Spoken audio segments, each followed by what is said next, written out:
exhausted today. Did you get any sleep last night? Not really. I made a mistake yesterday. A classic one. A classic mistake? What did you do? My friend asked if I could help her move furniture this Saturday morning, and before my brain even processed the question, I said, sure, I'd love to. Wait, Saturday morning? Aren't you supposed to be at your nephew's birthday party? Yes, exactly. I already had plans. I was already tired, and I knew the moment the words left my mouth that I really couldn't do it, but for some reason, the word no just wouldn't come out. Ah, the automatic yes. It happens before you even have time to think, doesn't it? It really does.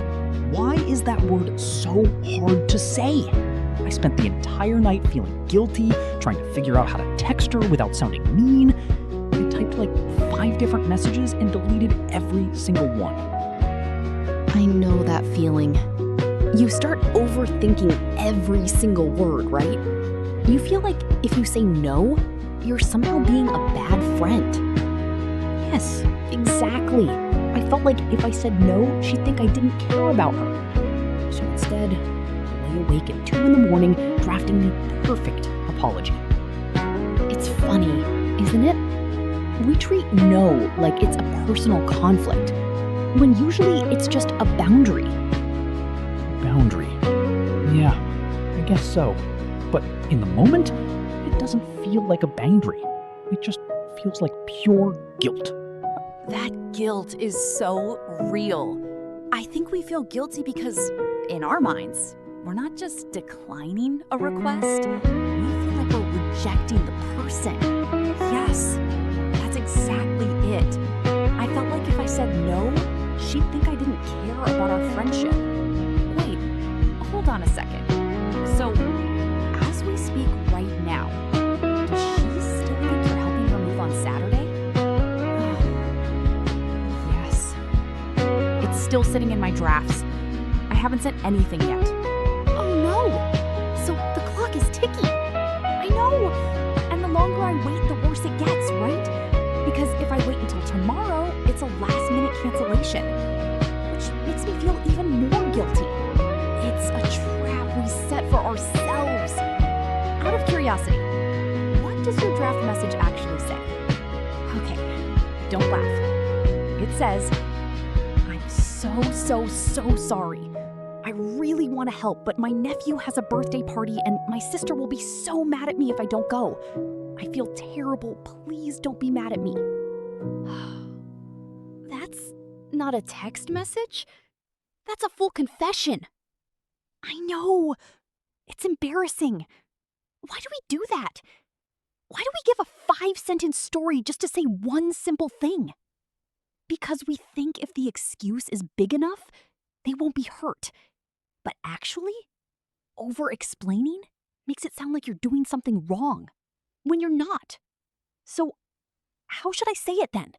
How do you say no without making it sound like a big deal? Keep it light. Keep it clear. Something as simple as, I'd love to help, but I'm tied up this Saturday. I'm tied up. I like that. It sounds soft, but clear. It doesn't sound like I'm scrambling for an excuse. And here's the real danger of over-explaining.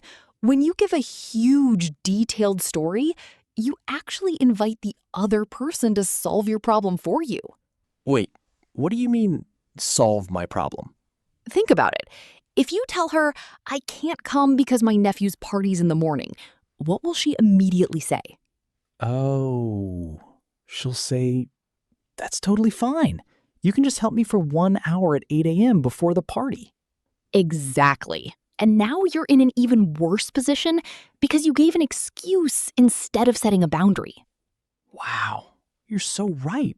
I've literally done that before.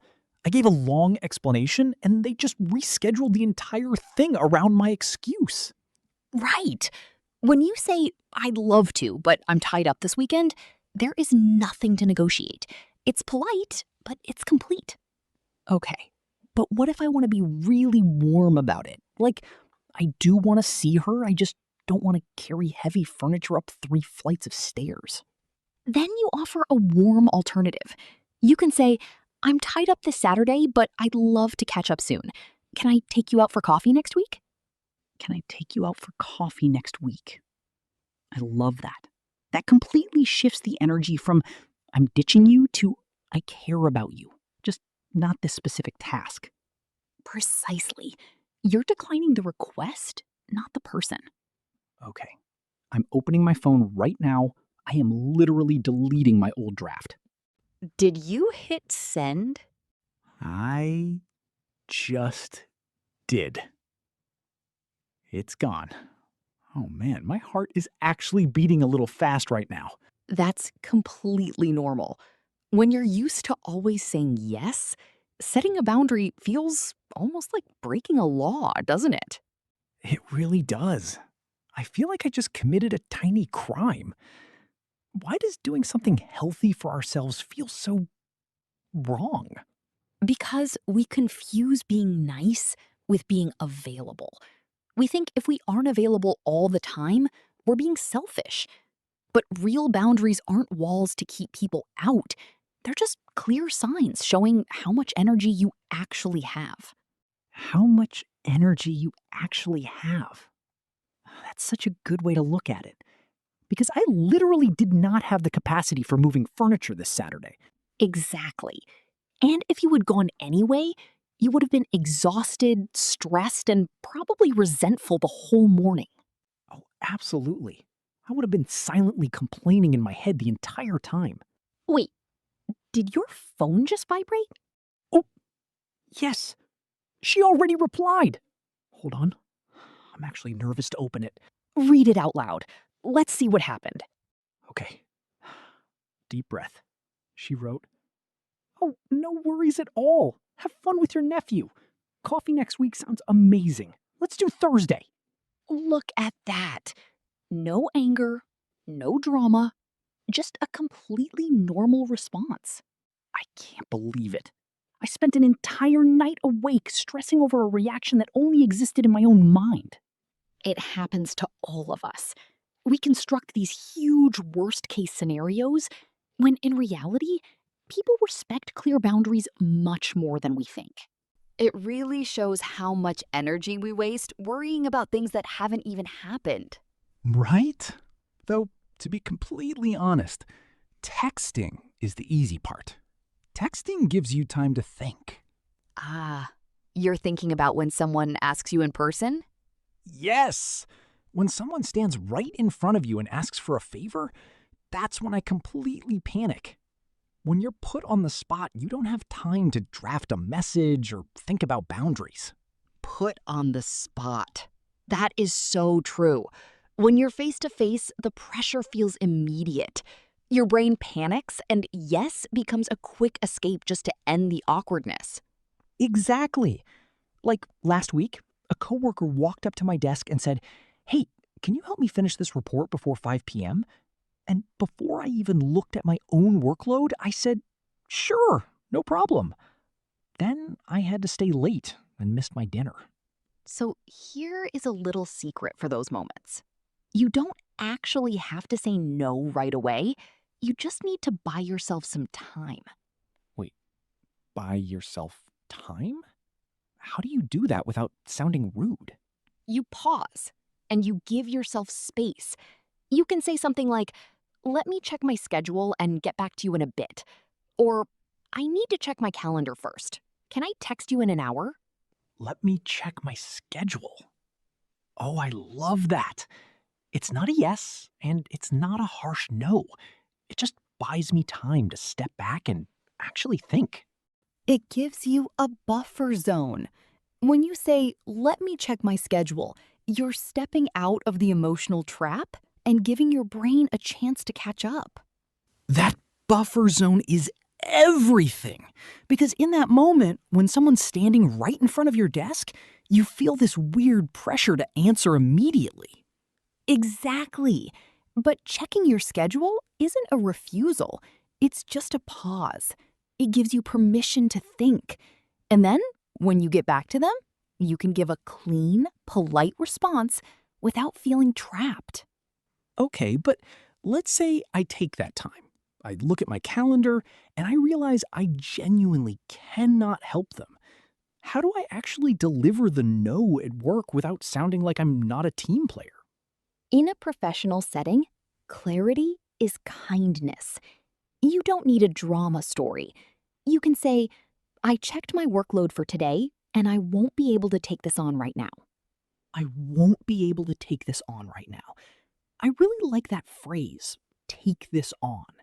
It sounds so professional and focused, not lazy or defensive. Right, because you aren't saying, I don't want to help you. You're saying, my capacity is full right now. Another good one is, I'd love to assist, but my hands are tied with the end of month report. My hands are tied. That's another classic. It shows that you have other priorities you have to respect. Do you want to try a quick practice? Pretend I'm that coworker standing at your desk right now. Oh, okay. Put me on the spot. Let's do it. All right. Stepping into character now. Hey! So glad I caught you at your desk. I'm totally swamped with this quarterly report, and my manager needs these numbers checked before 4 p.m. Can you quickly review these 3 spreadsheets for me? Hey, let me check my schedule for today and get back to you in a bit. Oh, come on. It'll only take like 10 minutes. You're always so fast at spreadsheets. Wait, that is so accurate. That's literally what people say to pressure you, isn't it? It'll only take 10 minutes. Right. Because if they make the task sound small, it makes it much harder for you to say no. So, staying in character? How do you respond to, it'll only take 10 minutes? Okay, let me try this. I'd love to help, but my hands are tied with my own project today. I won't be able to take this on right now. Boom! That was perfect. How did that feel saying it out loud? Honestly, it felt surprisingly empowering. I didn't sound mean. I didn't offer a fake excuse. I just stated a fact. My hands are tied. Exactly. You didn't apologize 10 times. You didn't make up a crazy story. You just respected your own time. You know, what you just did in that role play is so important. You didn't make up a huge story. You didn't offer a dramatic apology. You just stated a simple fact. And it felt so different. Usually when I say no, I feel like I'm taking something away from the other person. But in that moment, I realized I was just protecting my own focus. Right. Because every time you say yes to something you don't actually have time for, you are secretly saying no to something else. Wait, saying yes to one thing means saying no to another? Think about it. When you said yes to moving furniture on Saturday morning, you were automatically saying no to your nephew's birthday party. And when you say yes to taking on a coworker's spreadsheet at 4 p.m., you're saying no to finishing your own work on time. Oh, wow. I never thought about it like that.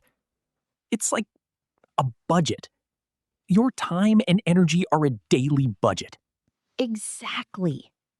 If you spend all your time on everyone else's requests, you end up in debt with yourself. In debt with yourself. That hits so hard because that's exactly how I felt last night. Exhausted and stressed because I gave away time I didn't even have. And here is the interesting thing. When you start setting clean, polite boundaries, people actually respect your time more, not less. Really? You genuinely think so? I do. When you always say yes, people stop valuing your time because you don't value it yourself. But when you learn to say, I won't be able to take this on right now, your yes actually starts to mean something. And that's really the shift right there. You're not being cold, you're just being intentional. It makes so much sense when we talk about work. But can I be honest? Setting boundaries at work feels manageable. Setting boundaries with family or close friends? That feels like a whole different game. Oh, absolutely. Family and close friends, there's history there. There are expectations, emotional patterns, and usually a lot of unspoken pressure. Exactly. Like if my sister calls and asks me to help with something, or a close friend asks for a huge favor, I feel like if I say no, I'm failing them. How do you set a boundary with someone you love without making them feel pushed away? That's such an important question. Because with people we love, we don't want to build a wall. We just want space to breathe. And the secret is you validate the relationship before you set the boundary. Validate the relationship first? What does that actually sound like in real life? It means connecting with the person before declining the request. Instead of just saying, I can't come over tonight, you say, I love hanging out with you, but I'm completely wiped out tonight. Can we do dinner later this week when I actually have the energy to be present? When I actually have the energy to be present. Oh, wow. That changes everything. Because you're telling them, I want to give you the best version of me, not the exhausted version. Precisely. You're showing them that your boundary actually protects the quality of your relationship. That's so powerful. When I actually have the energy to be present. Because if someone said that to me, I wouldn't feel rejected at all. I'd feel like, wow, they really value spending quality time with me. Exactly. It shifts the focus completely. You're not saying, I don't want to see you. You're saying, I value our time together too much to give you half of my energy. Man, looking back at our conversation today, it's crazy how much power is hidden in just a few simple phrases. Like, I'm tied up this weekend. Let me check my schedule and get back to you. My hands are tied right now. Or, I won't be able to take this on right now. And notice how none of those phrases require a big, dramatic excuse. They're simple, clear, and polite. They respect the other person, but they also respect you. Yeah. Honestly, I'm thinking about you listening to this right now. Have you ever caught yourself saying yes to something and immediately regretting it 5 seconds later? Oh, I bet almost everyone listening has been in that exact position. Sitting at your desk or staring at your phone, thinking, why on earth did I just agree to that? Right. So, if there's one phrase from today you want to try out this week, which one feels right for you? Is it buying yourself time with, let me check my schedule? Or setting a clean boundary at work with, I won't be able to take this on right now? Just pick one. Next time you feel that instant pressure in your chest, give it a try. You might be surprised by how much peace it brings you. You know what's wild is just yesterday morning, I felt like my schedule wasn't even mine. I was just reacting to everyone else's needs and panicking about Saturday. It's a heavy weight to carry, feeling like your time belongs to everyone except you. It really is. But after sending that simple text today and realizing my friend didn't hate me for it, I feel like I can finally breathe. I actually get my Saturday back. And that is the real gift of a boundary. It's not about pushing people away or building walls. It's about protecting your energy so that when you do say yes, you're truly there. You're bringing your full present self, not an exhausted version of you. A real yes instead of a resentful one. I love that. Exactly. So, if you're listening to this while taking a walk, driving, or just sitting at your desk, remember that your time is valuable. You don't need a dramatic story or a 5 sentence apology just to protect your peace. A clear, kind boundary is completely enough. And hey, if I can do it today, you definitely can too. Thanks for spending time with us today. Take care of your energy this week, and we'll see you in the next conversation. Bye, everyone. Take care.